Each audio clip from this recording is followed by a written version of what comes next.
Hi guys, there has been a dramatic uptick in the conversation around interest paying crypto accounts. So, what should potential investor realize, both in terms of pros and cons? Crypto market continue to embody the idea of price volatility with double-digit percentage swings in prices being a routine occurrence across different crypto assets. Even as stablecoins and other tokenized assets are more integrated into the wide discussion, there is still an association with the volatility for many crypto assets. Adding in recent comments and actions taken by policymakers in the United States and abroad, and the desire for more stable, no pun intended, ways for investors to generate returns, the appeal of interest bearing crypto accounts should be obvious, particularly in an economic environment where interest rates are being artificially suppressed and with other assets trading either at or near all time highs. The idea of being able to earn passive income at higher rates has led to a rush of investment into an array of the products. There are many number of firms that have launched and rapidly expanded operations seeking to capitalize on this growing demand.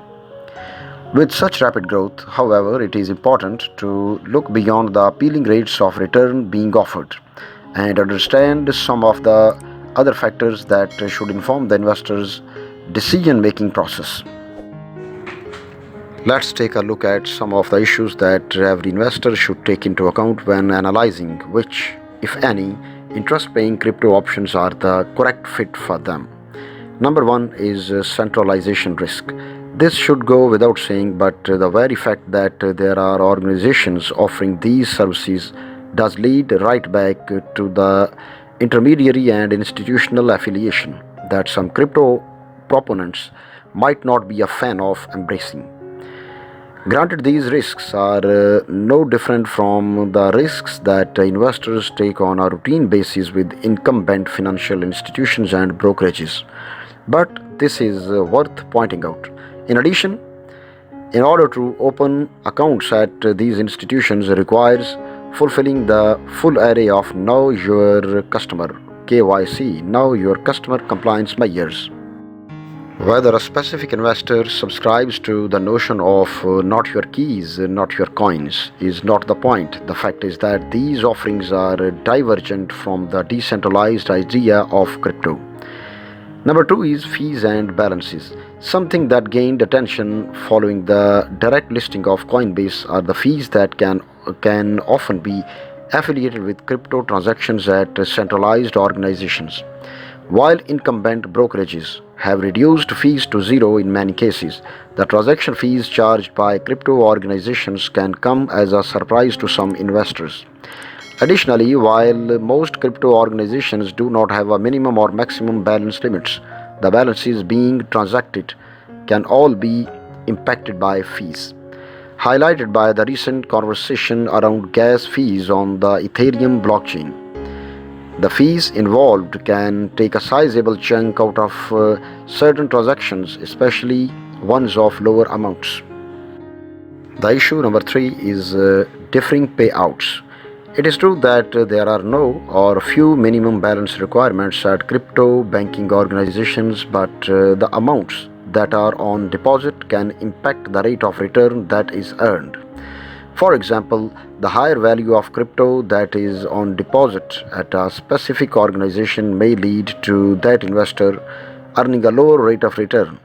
Clearly, this is subject to change and modification by the organization, but again, is something to keep an eye on. The issue number four is variable rates. One of the strongest appeals of crypto interest paying accounts are the much higher rates that are offered when compared to fiat based savings or money market accounts. One could make the argument that these higher rates are the primary reason why this facet of the crypto landscape has attracted much of the attention and investment flows. But interest rates can change.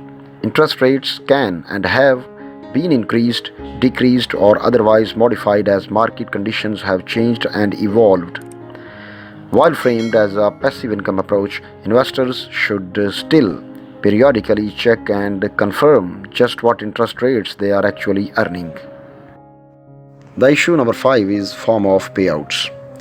One another factor that needs to be understood is what form the interest and earnings will be denominated in. Will these payments take the same form as the initial funds deposited, or does it take an alternative form? There are pros and cons to any approach offered. Clearly, it is something that, number one, needs to be researched by investors, and secondly, monitored for any changes as market conditions change. The ability of investors to earn interest and passive income on crypto deposits, although introducing facets of the centralization, represents an important step in the continued integration, maturation, and adoption of crypto asset options. Such innovative thinking has, in turn, been rewarded in the forms of increased attention and investment in many of the organizations. This is great news. Passive income never truly is passive, and crypto interest options are not dissimilar from other fiat based options in that sense.